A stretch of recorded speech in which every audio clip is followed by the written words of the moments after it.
Encore une fois, merci d'être venu. Ça nous touche vraiment au cœur de partager cet après-midi littéraire et de faire un petit voyage dans les méandres de l'Afrique plurielle. La première, bien sûr, question, c'est de savoir pourquoi on a écrit ou bien pourquoi on écrit. C'est toujours ce besoin profond de témoigner d'abord pour soi-même, parce qu'on a quelque chose qu'on veut partager. Ensuite, remettre, comme le disait Jean-Paul Moreau, un flambeau à nos enfants, leur dire un peu quelle a été notre vie, surtout par ce temps de l'électronique, ça change très très rapidement. Donc leur permettre aussi de connaître un peu leur propre passé. Et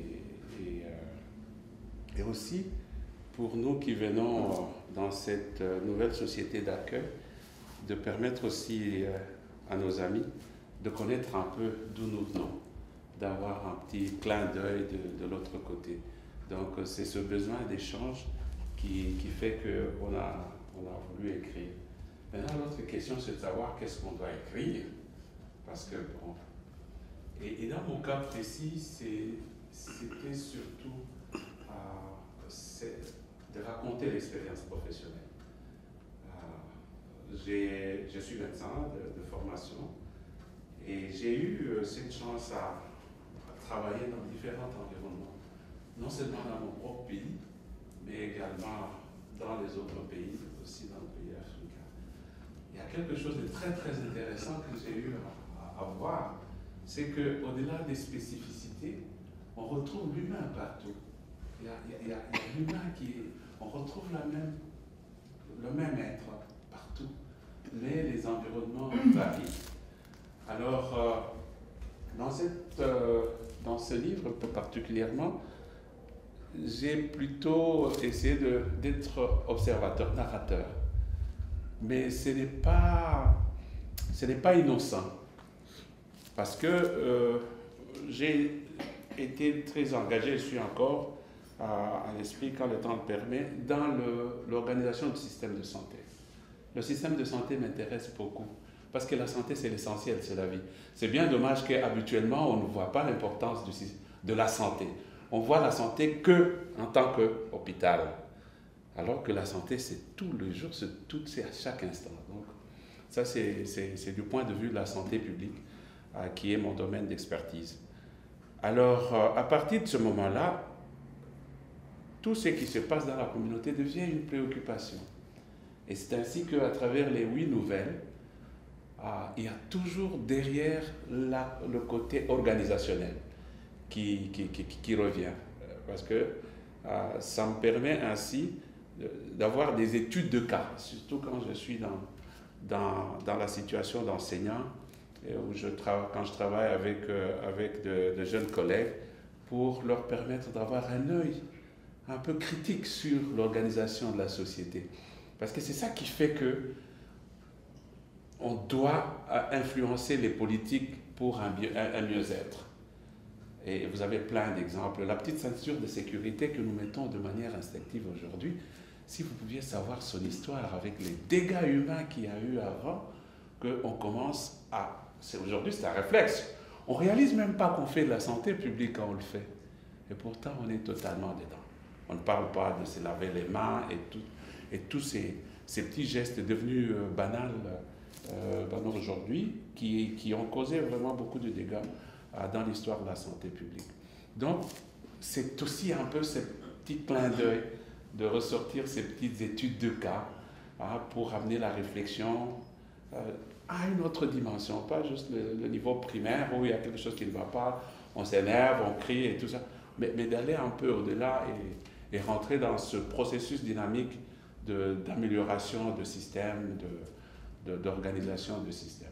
Donc, voilà un peu les différents mobiles qui m'ont poussé à écrire. Le défi, oui, le grand défi est que il fallait être accompagné par des littéraires, parce que ce n'est pas ma formation de base, quoique j'ai toujours aimé l'écriture, j'ai toujours lu de tout.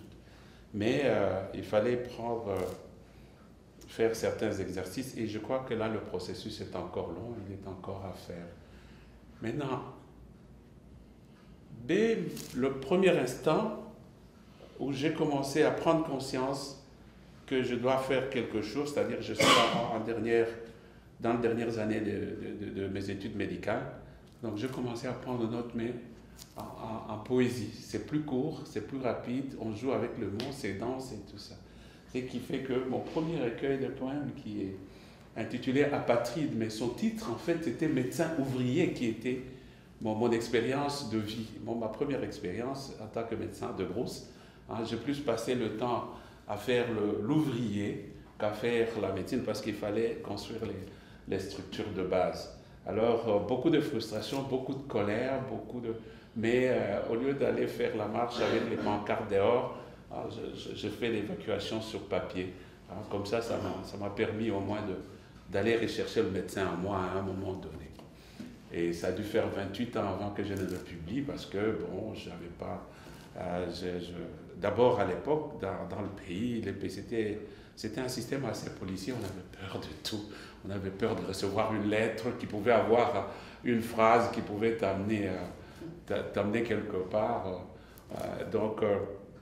Et puis, c'est bien plus tard que quand j'ai eu à croiser des écrivains et tout ça, et puis qui m'ont encouragé. Et je me rappelle que le premier texte, c'est Mamie et Laurette qui ont lu ça dans le cercle Pohori. Vous ne vous souvenez pas peut-être. Ouais, le premier texte, mes textes, ils ont lu dans un club de poésie. On était aux Comores à cette époque. Alors, et là, on m'a encouragé. Finalement, on a sorti le premier recueil.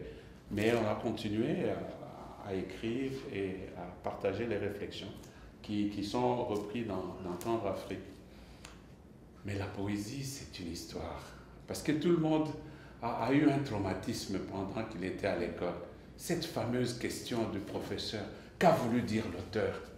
Mais l'auteur est décédé il y a 2 siècles. Et alors là, on demande qu'a voulu dire l'auteur. Et ce qui fait que la poésie, jusqu'à aujourd'hui, continue à éloigner un peu le public. Finalement, j'ai compris qu'avec, bien sûr, les agressions permanentes, mais tendres de ma chère épouse Vicky, qui est très allergique à la poésie comme telle, et que pour elle, le jour qu'elle lira ma poésie, c'est le jour où je vais écrire un poème pour elle.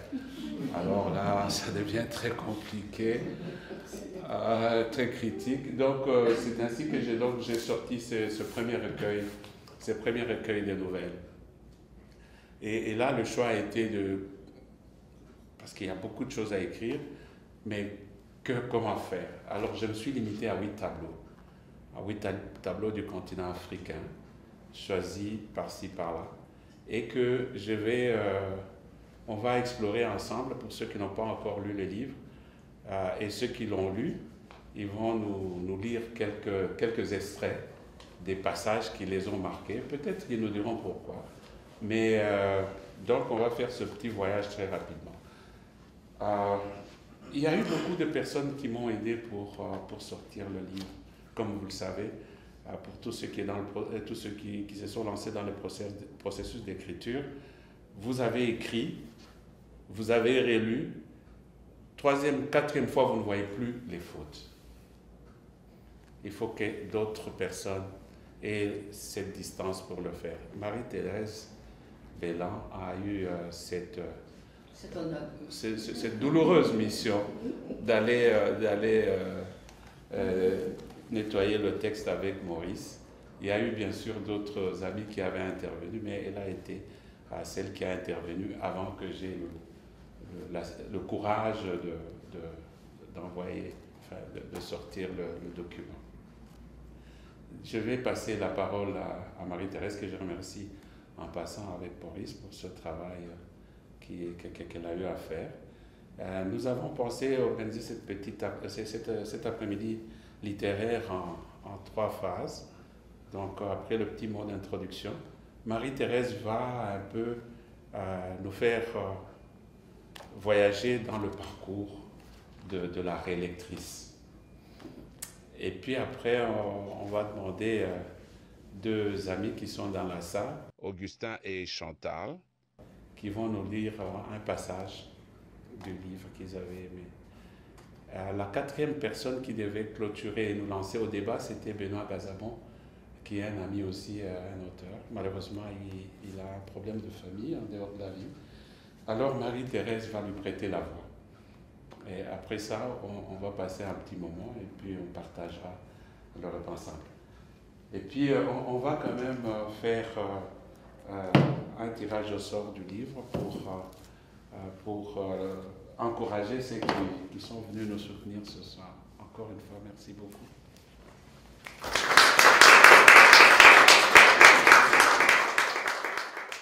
Je trouve que le lancement de Kalula s'est très, très bien passé. En fait, j'aurais tendance, peut-être que j'exagère, mais j'aurais tendance à dire que c'est un succès éclatant.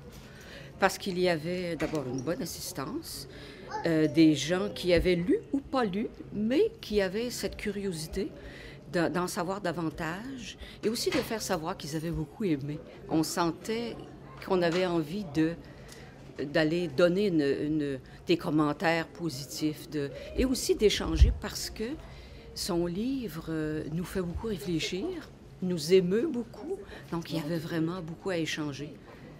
Et je crois que l'événement a bien répondu à ça. Alors, Kalula m'a demandé de faire une introduction d'un point de vue de lectrice.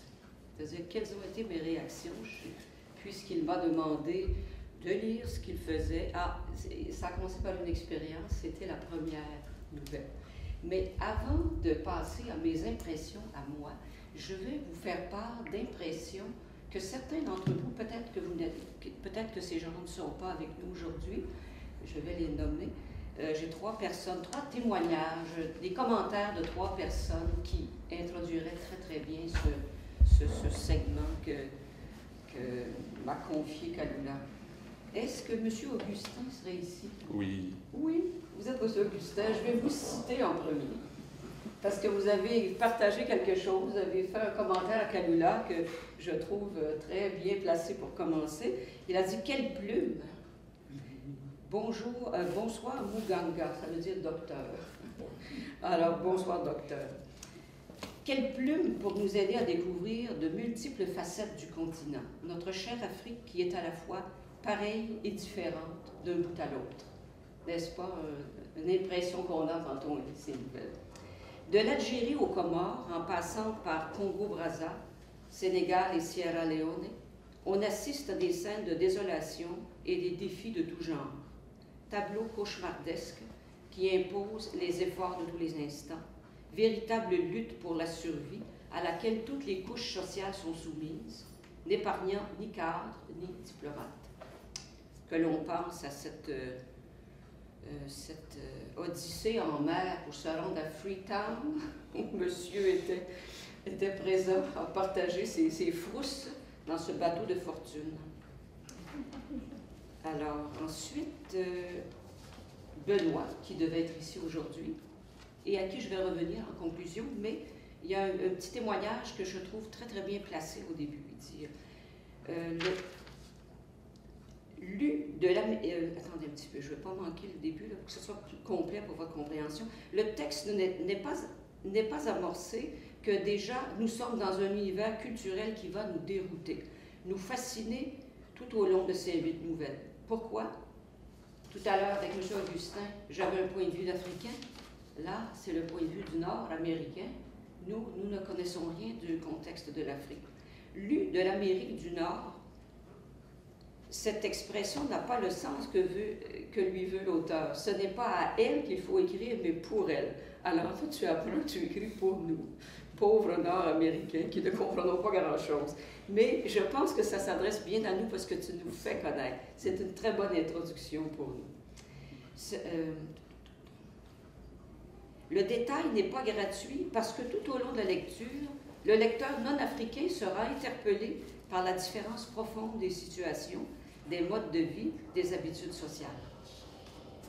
Et enfin, de notre collègue Marie-Thérèse Moulin, qui ne peut pas être avec nous aujourd'hui malheureusement, mais elle aurait bien aimé y être, elle écrivait « Félicitations pour ce beau texte. C'est bien écrit, les images sont prenantes, les sensations sont fortes. Beaucoup de sensibilité. J'aime ta façon de raconter des histoires et de faire des liens. Une situation en rappelle une autre et les récits s'enchaînent les uns aux autres avec aisance. Et ça m'amène à ma propre contribution ici de lecture. Vous avez remarqué, c'est pas écrit dessus que c'est un récit biographique, c'est écrit nouvelle. Kalula a décidé, hein, tu t'es posé des questions, tu passes de la poésie à un récit plus accessible, je suppose, enfin, j'extrapole un peu. Et au lieu de dire, je vais faire un récit, on peut dire biographique, c'est pas nécessairement autobiographique, mais voyons ça, récit sur l'Afrique, récit sur la santé en Afrique, je ne sais pas ce que tu avais en tête. Mais non, il décide d'en faire des nouvelles. Une nouvelle, eh bien, c'est comme un petit roman, c'est une histoire.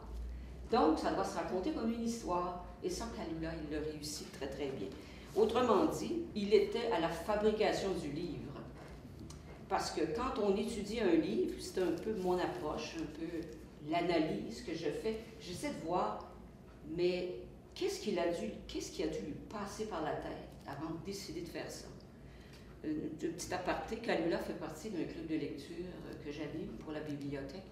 Et quand il a commencé la première journée où il s'est joint au groupe, c'était à l'automne, et on étudiait La peste de Camus, publié en 1947, 2 ans après la fin de la Deuxième Guerre.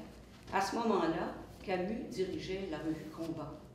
Il était un résistant comme journaliste, un résistant très actif. Et on se disait, tu te souviens, Kalula, ce jeune homme de 35 ans, parce que Camus était très, très précoce, hein, il est mort à 47 ans, philosophe, romancier, auteur de nouvelles, de théâtre aussi, du théâtre qu'on joue encore. Et je me suis dit, mais qu'est-ce qui lui est passé par la tête? Il a dû se dire, je veux écrire un livre sur le mal, comment je vais m'y prendre? Est-ce que je vais faire un livre de philosophie comme Emmanuel Mounier ou tous ces existentialistes d'où ils venaient, même si c'était plutôt la philosophie de l'absurde et l'homme révolté, mais au départ, c'était un existentialiste. Non, il a laissé de côté toutes ces choses-là, il a dit, je vais raconter une histoire. Il a inventé, là, comme il est originaire d'Algérie, etc. Tu vois, on connaît toute l'histoire de la peste. C'est un roman, mais c'est très anatomique aussi, on connaît tous les stades de la maladie. Kalula avait lu ça à 16-17 ans au lycée, au Congo. Ouais. Et il s'est dit, je lis ça, c'est comme si je lisais un livre d'anatomie, sur la peste, sur les endémies et tout ça. Il a choisi ses préoccupations, donc bien sûr la conception du monde que représente chaque personnage, parce que lui c'est un philosophe, et la conception du monde c'est prioritaire. Et je vais faire la parenthèse sur Camus, mais je le compare à Camus, c'est quand même pas mal du tout. Hein? Es-tu content? Bien sûr. Je sais qu'il aime Camus. Ça a été un gros coup de cœur pour tout le monde de revisiter, comme disent les Anglais, de revisiter Camus, parce qu'on ne le lit plus nécessairement beaucoup aujourd'hui. Alors voilà, Kalula a décidé que ça serait une histoire. Comme lectrice, je découvre, d'abord il m'envoie sa première nouvelle. Par hasard, c'est devenu numéro 1, mais c'est un hasard, c'était pas lui. Il m'envoie Naissance précoce d'une passion. Il me dit, regarde ça, dis-moi ce que tu en penses. Donne-moi juste ton avis, un autre auteur. Et alors, je lis ça avec beaucoup d'intérêt. Comme lectrice, je découvre un univers que je ne connais pas, par l'entremise d'un narrateur sensible, mais objectif. Ce jeune médecin fait le rapprochement entre la situation d'un patient qu'on lui amène et qu'on dit frappé d'une malédiction. Quand lui-même avait 7 ou 8 ans, son père avait vécu une situation semblable. On lui avait jeté un sortilège, je pense que c'est ce qu'il dit, ce sont ses mots exacts. On lui avait jeté un sortilège. Et son père avait vécu ça dans une situation, l'enfant, il se souvient comme il attendait l'ambulance qui n'en finissait plus d'arriver, qui n'arrivait pas assez vite. Ensuite, quand il est allé le voir à l'hôpital, comme les draps étaient blancs, la salle aseptisée, tout ça. Première fois, probablement, que Kalula est allé dans un hôpital et qu'il a vu ça. Ça a été probablement une sorte de coup de foudre inconscient à l'époque. C'était le premier contact avec la médecine. C'est quand même quelque chose d'assez particulier. Moi, ça m'a beaucoup frappé. Ensuite, quand on fait le lien avec le titre, Et alors, le ton était donné. Le récit est à la fois celui d'un chroniqueur. Ah, on revient presque à la peste, hein, parce que notre docteur Rieux, c'est un chroniqueur dans la peste. Alors, Kalula est aussi un chroniqueur. Et un conteur qui laisse filtrer les émotions sans tomber dans le pathétique. Il n'y a pas d'apitoiement, ce n'est pas les lamentations du doux. Donc, je suis venu à l'invitation de notre papa, cher docteur Kalambay, pour la présentation de son livre. Et ça a été un moment de bonheur, un moment de rencontre. Juste après la lecture du livre, donc on était curieux, on est venu, on a trouvé un public très divers. On a vu l'Afrique, l'Europe, l'Amérique du Sud, l'Amérique du Nord. Donc le public était varié, à l'image du papa. Et il y a eu des questions, des débats. C'est vraiment un débat de haut niveau. Donc je sais que ce qu'il exprime toujours, il veut passer le flambeau. Donc c'est à nous maintenant, jeune génération, d'essayer de comprendre, lire le livre, comprendre, tirer les leçons, comprendre qu'est-ce qu'il veut nous dire, apprendre ça et appliquer pour que toute la communauté, toute l'humanité se retrouve et qu'on apprécie ce qu'on a en commun. Et puis on a les mêmes combats, les mêmes défis, on a des opportunités. Donc j'ai dit bravo docteur.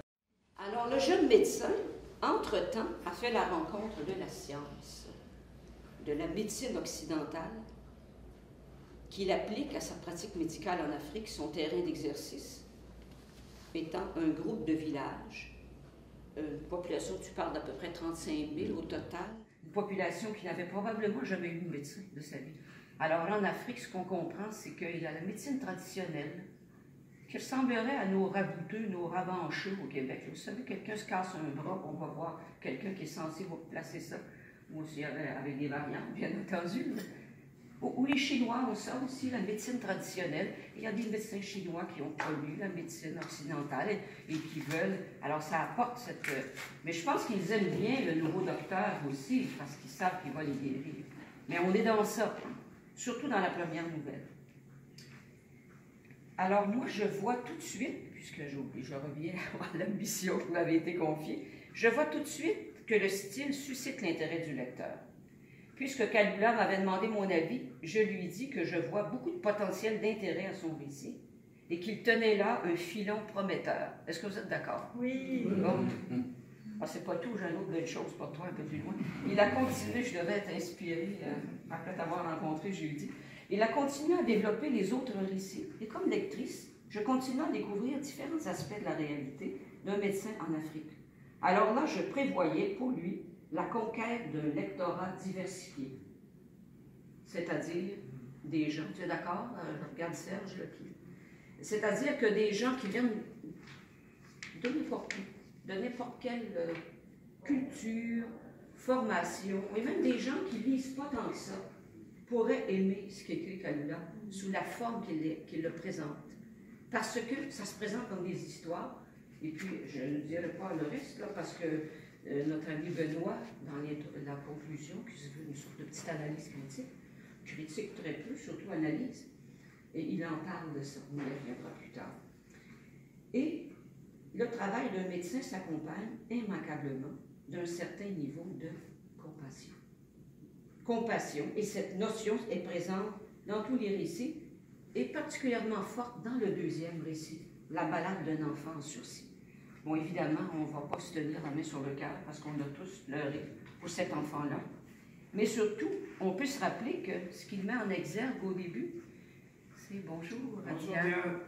C'est que quand l'enfant arrive à l'hôpital, on dit il n'y a plus de linge stérile. Vous vous souvenez de ça?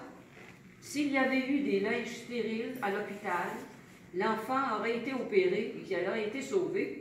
Et bien sûr, il y a d'autres lacunes qui vont ressortir après.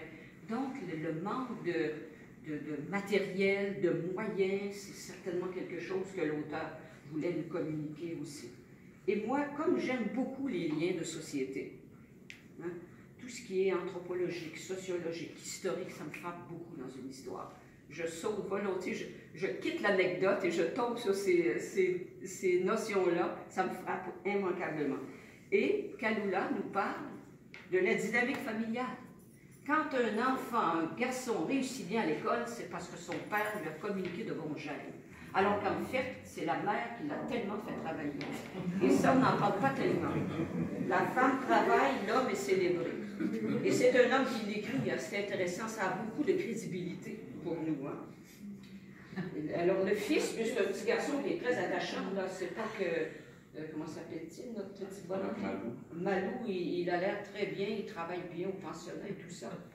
Mais il n'y en a que pour lui. C'est le garçon, on l'attendait. Il était entre deux filles, là. Il a une sœur aînée, une sœur cadette. Les petites filles sont là pour chanter des chansons en arrière, mais c'est sûr qu'il est malade aussi, et puis c'est triste, et puis c'est à lui que ça va arriver, cette catastrophe-là. Mais c'est intéressant. Et comme j'en parlais tout à l'heure avec Jean Bosco, Mobutu, l'histoire de Mobutu, qui a fait des siennes à un moment donné. Ah, avec Jean Bosco. Avec Blaise, non, c'est Jean Bosco qui a parlé de ça. Blaise, est-il congolais? Oui. Êtes-vous trop jeune d'avoir connu Mobutu? Mais il a écrit sur Mobutu. Oui, ok. Alors ça, quand vous relirez la deuxième nouvelle, remarquez ça. À un moment donné, tout le personnel médical doit sortir pour un salut au drapeau. Peu importe que ça agonise, là, c'est pas très grave. Puis il y a de la délation si vous ne faites pas les choses comme il faut. Alors, je trouve que c'est un aspect très, très intéressant que tu nous apportais là. Dans les rues d'Alger, je vais vous donner juste quelques petites notes sur quelques commentaires sur les autres nouvelles, mes réactions à moi, que moi je considère être des points très enrichissants parce que l'anecdote elle-même, on va la suivre. C'est la première chose qu'on va suivre, l'anecdote. Les personnages qui vont arriver, les émotions. Mais tout ce qu'on a, les différentes couches de sens, elles sont bien présentes et elles enrichissent beaucoup. Alors, je trouve que dans les rues d'Alger, qui n'est pas une nouvelle très dramatique, c'est vraiment un peu une analyse de société, hein? Le côté positif qu'il remarque, c'est qu'à Alger, il y a le salon du livre. Parce qu'au Congo, il ne se fait pas grand-chose pour le livre, avec ce que je peux comprendre. Ils cherchent des livres du Congo, il n'y en a aucun. Il y en a de l'Afrique du Sud, mais il n'y en a pas du Congo. Il se désole que dans son pays, on s'intéresse beaucoup à d'autres choses, un petit peu plus, je dirais, flashantes, excusez l'expression. Mais le livre, ça ne flash pas tellement, ça. Alors, on ne s'intéresse pas tellement à ça. Et puis, il y a quelque chose aussi qui m'a frappé. Osman, mon collègue, il vient du Nigeria, je pense. Et tu me dis qu'il ne maîtrise pas le... Ça ne passe... Est-ce que ça parle arabe en Nigeria? Ça parle anglais. Anglais, c'est ça. Mais il est musulman. Il est musulman. Alors, l'anglais qu'il connaît, c'est un anglais du Coran. L'arabe, excusez, l'arabe du Coran qu'il connaît, l'arabe religieux. Ce qui fait qu'il ne peut pas avoir une conversation vraiment avec quelqu'un qui fait une conversation de touriste, là. Ce qu'on apprend, on pourrait bien pouvoir échanger sur une base minimale et pratique. Alors, il essaie de parler à un Kabyle qui lui-même n'est pas un arabophone, mais en général, les Kabyles comprennent parce qu'ils vivent en Algérie, même s'ils ont leur propre langue. Et aussi, il n'a acheté que des livres saints. Alors, ça, c'est des choses qui sont très, très différentes pour nous. Ça c'est des éléments tout à fait exotiques pour nous. Que quelqu'un s'intéresse à... La culture passe uniquement par le Coran. Alors, c'est différent. C'est différent. Moi, j'ai réagi à ça, à cet aspect. Je ne réagis ni positivement ni négativement. J'ai réagi à cet aspect-là. Et puis aussi, c'est le côté, comme disent les analystes littéraires, l'altérité, toutes les différences. Quand Ousmane et toi, vous montez dans l'autobus, eh bien, il y a seulement 2 Noirs dans l'autobus, c'est vous 2. Puis il les regarde, là. Il les regarde avec une curiosité incroyable. Et puis là, on craint les enlèvements. Il y avait eu beaucoup de... Ça a beaucoup brassé, là, en Afrique du Nord, hein, en Algérie. Ça a beaucoup changé. Les Kabyles étaient des gens assez poursuivis aussi. On découvre que le chauffeur est un Kabyle. Voilà encore l'altérité en Algérie. Beaucoup de Kabyles ont voulu aller vivre ailleurs, qui vivent ici.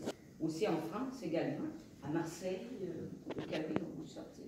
Alors c'est ce côté multiculturel du nord de l'Afrique, d'en parler d'une Afrique plurielle, je trouvais que c'était vraiment présent dans ça.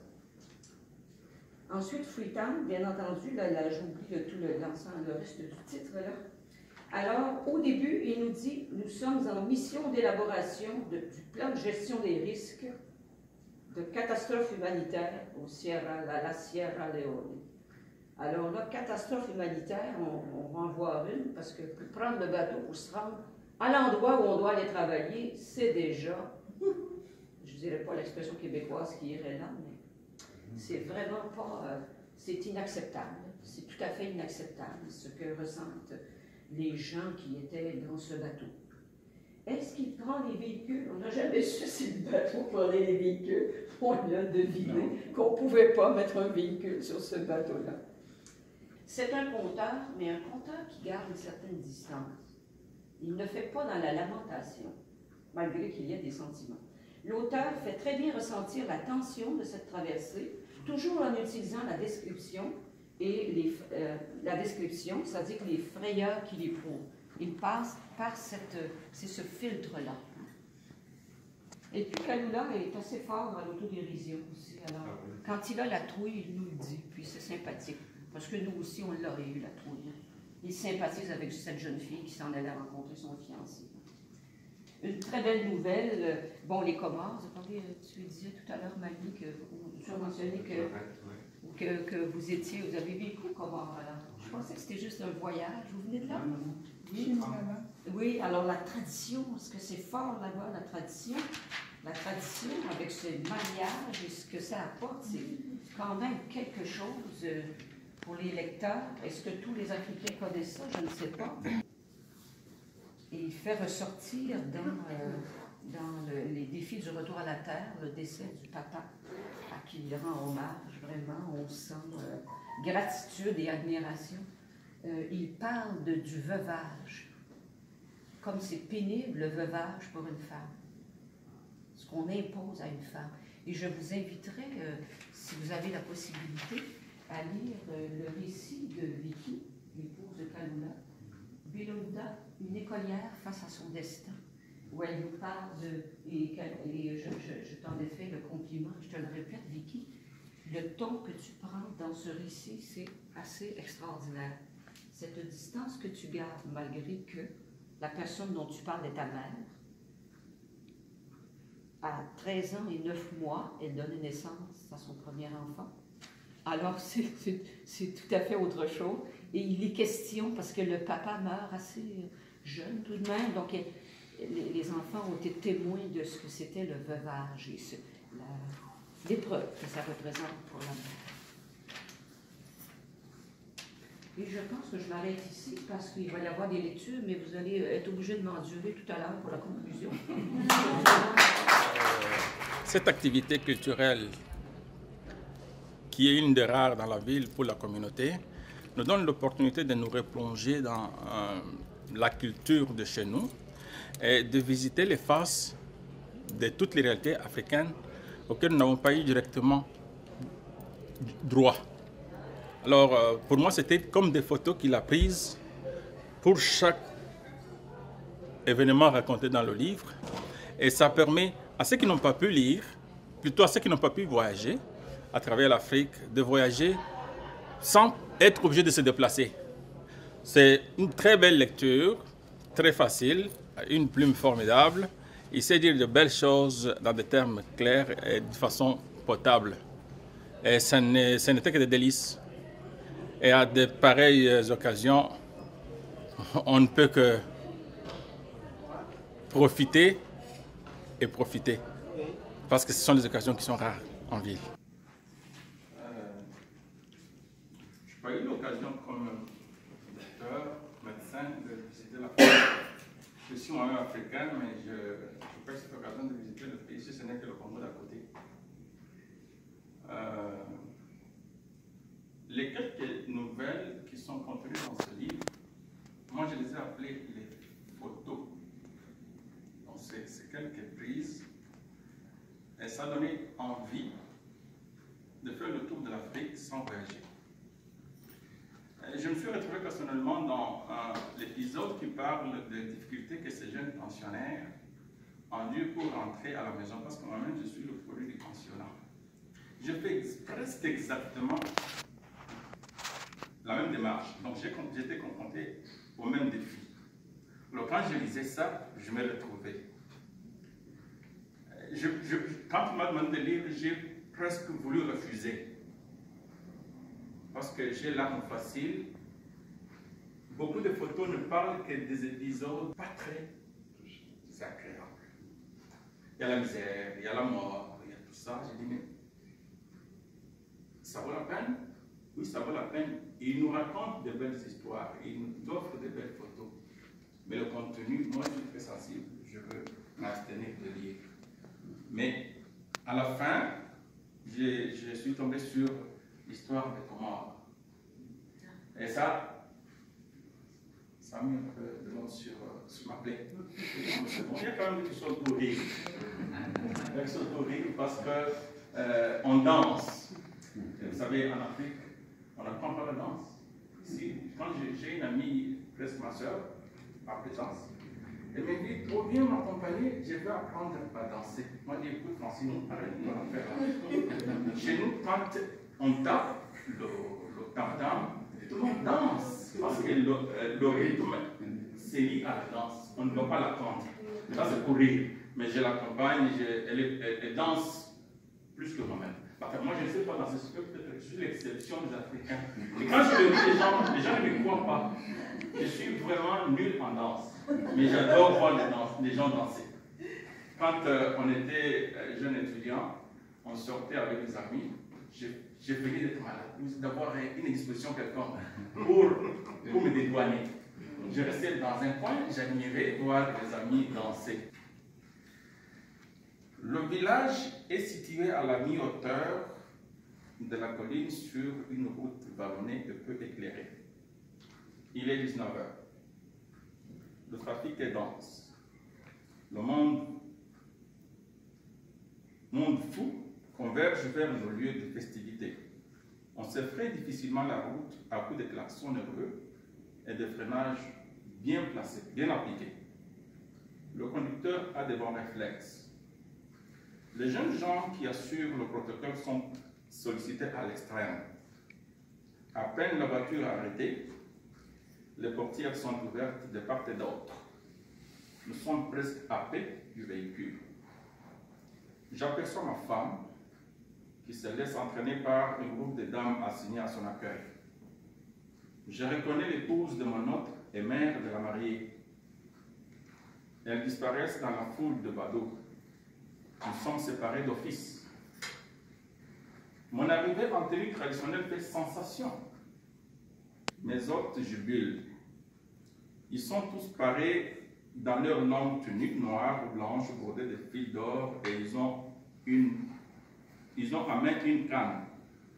Ils sont prêts pour l'eau, Djaliko, pour la danse de la canne. Je suis intimidé par cette masse compacte et richement décorée. Je me laisse escorter vers les premiers rangs d'une longue colonne, à côté des hauts dignitaires du village. Mon parrain occupe une place d'honneur dans la hiérarchie locale. Il exulte de me voir ainsi habillé. Mon frère, me lance-t-il d'une voix pleine d'émotion, tu es vraiment mon frère. Tu es formellement chez toi et merci de cette preuve de fraternité. Il me présente avec beaucoup d'emphase. C'est mon frère, le nouveau représentant de l'OMS. Comme vous pouvez le constater, il est des nôtres. Il est chez lui, au Comores. De voyous, de you-you, stridulants accueille cette brève présentation entremêlée d'une succession de quasi de la part de toute la notabilité présente. Rares sont les étrangers qui ont montré un tel respect dans leur culture. Je projette déjà des retombées sociales que mon guide va tirer de cette présence. Je flotte sur un nuage de bonheur, le cœur frétillant. Mais une petite voix intérieure, toute frêle, s'écrase doucement un passage jusqu'à ma conscience euphorique et me ramène aux propos acerbes recueillis auprès de certains collègues diplomates. Le doute s'installe. Est-ce que tu n'en fais pas un peu trop pour un diplomate? Seras-tu capable de répondre éventuellement à des sollicitations inappropriées de la part de la communauté? Comment désormais dissocier l'ivraie du bon grain, le faux du vrai? Un coup de sifflet aigu, suivi d'un roulement de tam-tam contenu, met fin à mes inquiétudes. C'est le signal du début des solennités. Je m'apprête à regagner la tribune des invités, mais une douce pression sur l'épaule me retient d'autorité dans le cortège qui s'installe sur plusieurs mètres. J'essaie de résister timidement. Une main généreuse me tend une canne. Je suis horrifié. Au fait, comment vais-je m'y prendre? Je n'ai jamais dansé le Djaliko. Je n'ai aucune idée de ce que je dois faire. C'est facile, tu verras, me chuchote, très rassurant, mon voisin de gauche, comme s'il avait lu dans mes pensées. Le battement d'une dizaine de tambourins, mené avec dextérité par les jeunes experts, coupe court à mes atermoiements. Une voix pointue entonne la chanson des circonstances que la chorale reprend en force dans une cacophonie sympathique. La ferveur du public envoie une décharge électrique dans le groupe de l'État. Je tressaille. Les dames lancent des you-you entrecoupés d'intonations acérées pour encourager les danseurs. La longue colonne s'élance subtilement dans un mouvement cadencé. On dirait un long serpent de mer qui se réveille. L'heureux élu et ses acolytes donnent le ton de la danse, de la marche. Un pas en avant, un pas à gauche, un pas à droite, puis une feinte des côtés, on recule et ça repart, la canne à l'air. Le Djaliko majestueux est en mouvement. Tous les danseurs, jeunes valides et vieux croulants, se balancent dans une synchronisation parfaite. Une longue colonne s'anime de plus en plus et se dirige vers une place de fête située à moins d'1 kilomètre. Je suis surpris de l'harmonie de la cadence et mes pieds s'entremêlent piteux. Je surmonte mon handicap et me concentre sur les pas de mon voisin. Le cours de danse accéléré par contagion de proximité fonctionne à merveille.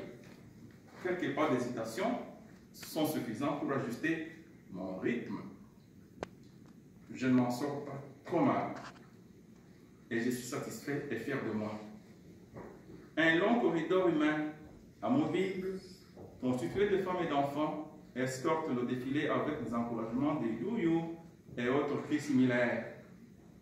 Dans une courbure, j'entrevois ma conjointe perdue dans la masse en compagnie de la mère de la mariée. Bonjour, alors je suis très heureux d'être venu cet après-midi. Pour moi, c'est une découverte. Je connais quand même Kalula, mais il reste quand même que j'ai toujours été très intéressé par ses écrits.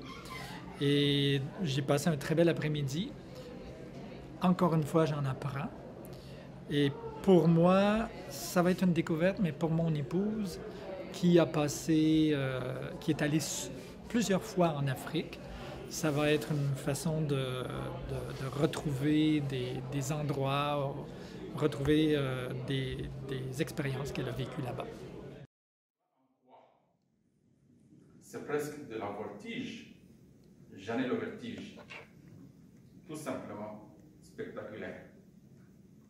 Les mollets souffrent à mort.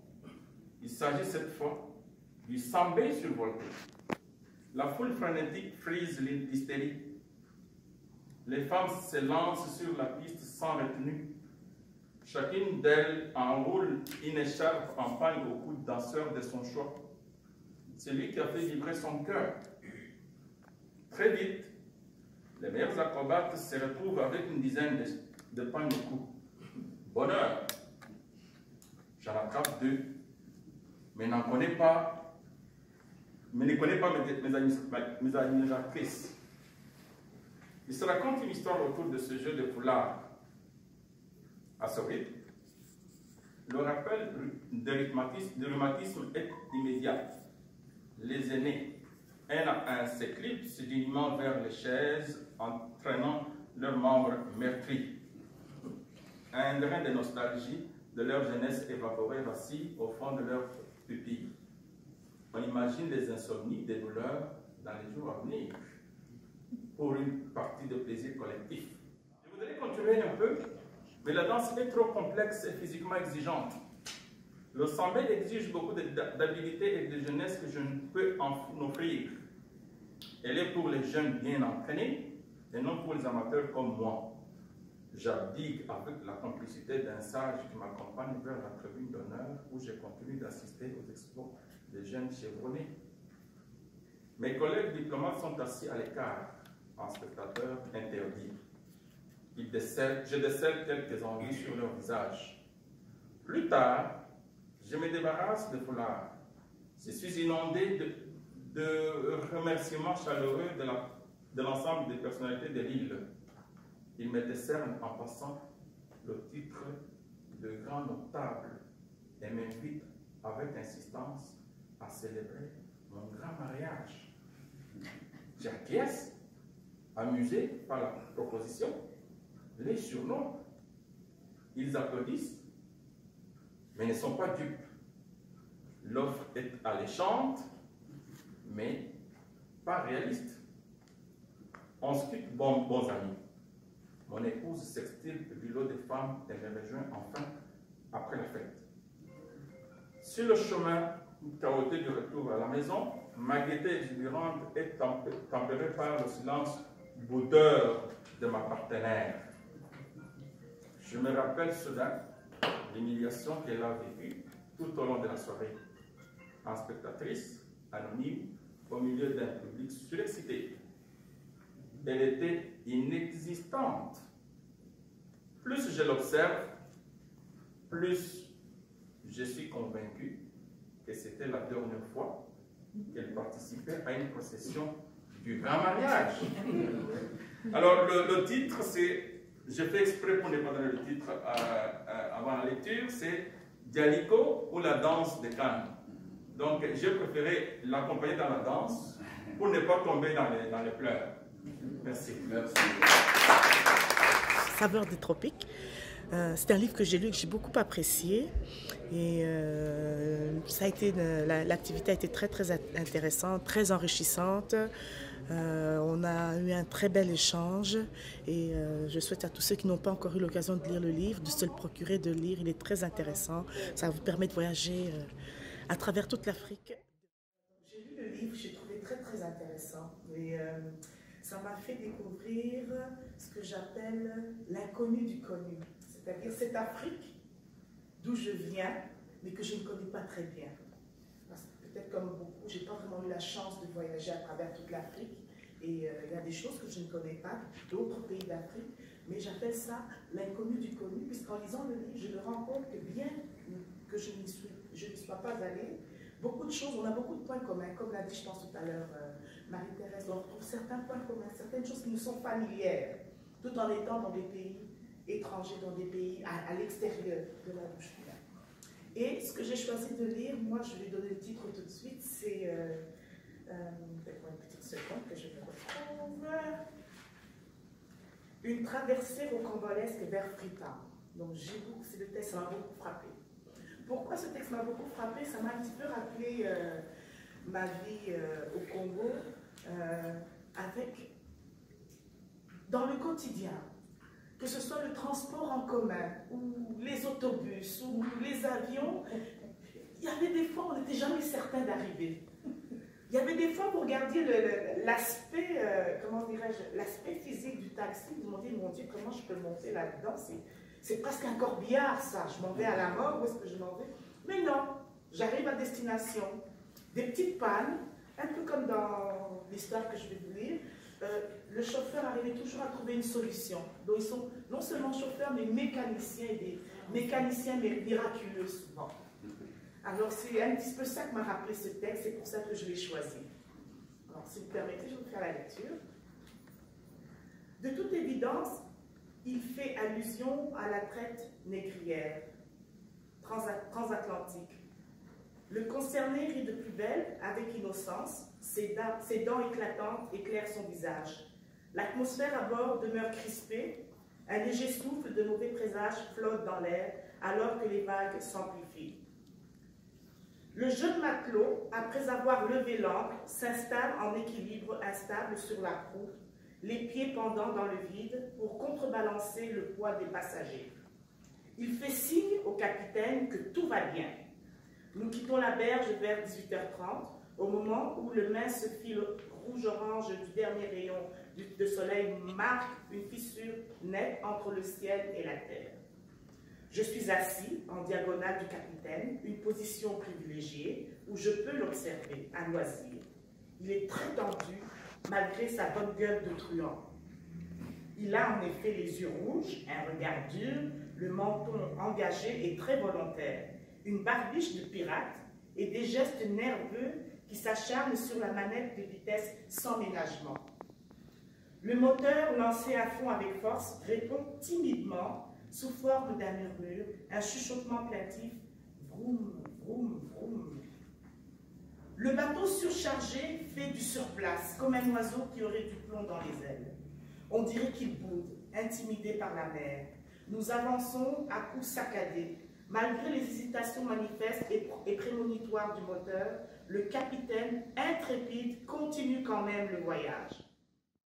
Alors, un lancement de livre comme celui auquel on vient d'assister, c'est formidable parce que ça permet au public de rencontrer l'auteur, ça permet de discuter de son œuvre et c'est aussi en même temps un événement communautaire qui fait qu'on rencontre nos concitoyens autour d'une belle création artistique. Alors j'espère qu'il y en aura beaucoup d'autres. Bravo. L'angoisse monte d'un cran. Je me rappelle soudain un film que j'ai vu il y a quelques semaines. J'étais bien calée dans mon fauteuil, en train de déguster une bonne bière fraîche. Sur l'écran, 3 couples de jeunes gens s'amusent sur un yacht de grand luxe en pleine mer. Ils décident de faire une baignade dans l'eau turquoise qui s'étend à l'infini devant eux. Ils jettent l'ancre, sautent à tour de rôle dans l'eau en poussant des cris de joie aigus. Après quelques moments de plaisir partagés dans l'eau, ils veulent remonter sur le navire. Ils réalisent à cet instant précis qu'ils n'ont pas descendu l'échelle au préalable. À bord, il n'y a personne pour le faire. Au loin, on voit des ailerons de requins qui s'approchent. La suite, on la connaît pas. Alors, dans les multiples reflets que la lumière du bateau projette sur la masse noire de la mer, je crois apercevoir une longue forme blanche qui avance vers nous. J'écarquille les yeux pour mieux voir, mais ne peux rien distinguer. Le sceptre du mammifère flotte dans l'air. J'imagine sa grande bouche aux dents tranchantes pointée vers le flanc de notre embarcation pour la renverser. Je vais peut-être sauter un passage et aller plus loin. Donc, le silence dans la nuit devient dense, très dense. Les bruissements du moteur deviennent de plus en plus faibles. Il s'apprête manifestement à rendre l'âme. Les clapotis sinistres de la mer sur la coque du bateau deviennent distincts. Alors, bling, bling, bling, c'était ça les clapotis? Ma bouche s'assèche anormalement. Les yeux de mes infortunés compagnons sont hagards. On dirait des revenants. On est tous immobiles, retenant notre souffle, et nous sommes figés comme les statues de l'île de Pâques dans le Pacifique, peut-être comme elle pour l'éternité. Une odeur de carburant se répand sur le bateau. La possibilité d'une explosion s'infiltre dans les esprits. 2 passagers de l'arrière, pris de panique, se déplacent vers l'avant et accroissent l'instabilité du bateau. Ils tentent d'articuler quelque chose pour se justifier, mais aucun son intelligible ne sort de leur bouche. Le bateau lui-même continue d'avancer par soubresauts irréguliers. Bien, moi, j'ai bien aimé la présentation. Les extraits de lecture m'ont certainement donné le goût de lire le livre de Kalula. Et j'ai eu sentiment que j'allais voyager avec ce livre-là et apprendre beaucoup également. Le moteur, comme révolté par ce vacarme, pousse un ultime souffle et s'arrête définitivement. Son agonie a trop duré, sa délivrance enfin arrivée, il laisse le bateau dériver à sa guise. Alors, je vais m'arrêter ici pour laisser le mystère et donner l'occasion à ceux qui n'ont pas lu de le lire. Mais c'est très, très intéressant. Oui, le livre, il est bien rigolo. Il est bien rigolo. C'est vraiment les saveurs du tropique.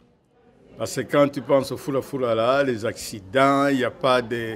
Tu vas à l'hôpital, on te dit, je ne sais pas moi, qu'est-ce qui manque là. Quand tu arrives à l'hôtel, là, tu dois payer tes frais. Hein? Le téléphone ne marche pas, les cartes de crédit ne passent pas et le vol, c'est dans quelques instants. Ça, c'est quand même embêtant. C'est vraiment l'Afrique, ça. Non, c'est un bon livre. Oui. J'ai bien rigolé, j'ai bien rigolé. Ça mérite d'être lu. Nous allons conclure. En fait, Benoît a envoyé une sorte il avait fait son analyse et voici ce qu'il dit. Il parle de la nouvelle. On parlait tout à l'heure du type d'écriture. Alors, voici comment il définit la nouvelle. Benoît Casabon, notre collègue. 1. Anticipation. 2. Rétroaction. 3. Mise en question de l'horizon d'attente. Je reviens sur chacun des points, c'est assez imagé. 1. Anticipation. On est vite lancé dans une histoire. Tel un bolide, l'histoire démarre sur les chapeaux de roue. Ça, c'est la façon dont il interprète la façon de démarrer de Kalula. 2. La rétroaction. Mais qu'est-ce qui est arrivé? Qu'a bien voulu dire l'auteur? Le lecteur reste un peu figé quand on applique les freins. Que veut dire cette chute? Et troisièmement, mise en question de l'horizon d'attente. Quand vous scrutez l'horizon, vous n'êtes pas sûr si vous voyez quelque chose ou si c'est un mirage. L'auteur raconte quelque chose, puis il y a un renversement, une bifurcation, une chute. Quel sens dois-je donner à cette... Quel sens dois-je faire de cette histoire? Qu'est-ce que j'ai vu là? Il se résume. Le lecteur est sollicité par 3 moments. La nouvelle est de ces textes qui sollicitent le lecteur de façon immédiate. Kalula est un maître conteur. Il manie la manière, c'est-à-dire la maîtrise de la construction dramatique, la narration d'une façon exceptionnelle, et la matière, la fiction ou l'histoire. Puis, il ajoute un grain de réflexion transcendante. Ces 3 ingrédients réunis, cela donne saveur des tropiques. Alors, j'ai beaucoup apprécié ces 2 heures passées en présence de Kalula et de toutes ces personnes qui sont venues pour découvrir son œuvre. Je connais peu l'Afrique et je trouve que de nous la présenter à travers des nouvelles, des histoires, des anecdotes, c'est une bonne façon de créer des ouvertures. Et personnellement, je trouve que c'est toujours plaisant d'être dans l'environnement de Kalula, sa famille, ses amis. C'est un environnement qui est chaleureux, ouvert, dans lequel on apprend, dans lequel on explore. Alors maintenant, j'ai eu le bonheur de gagner le livre, alors je vais le lire avec beaucoup de plaisir.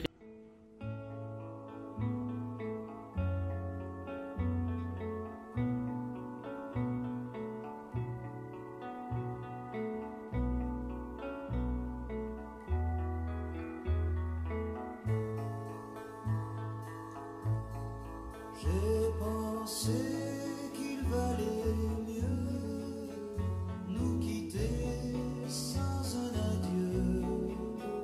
Je n'aurais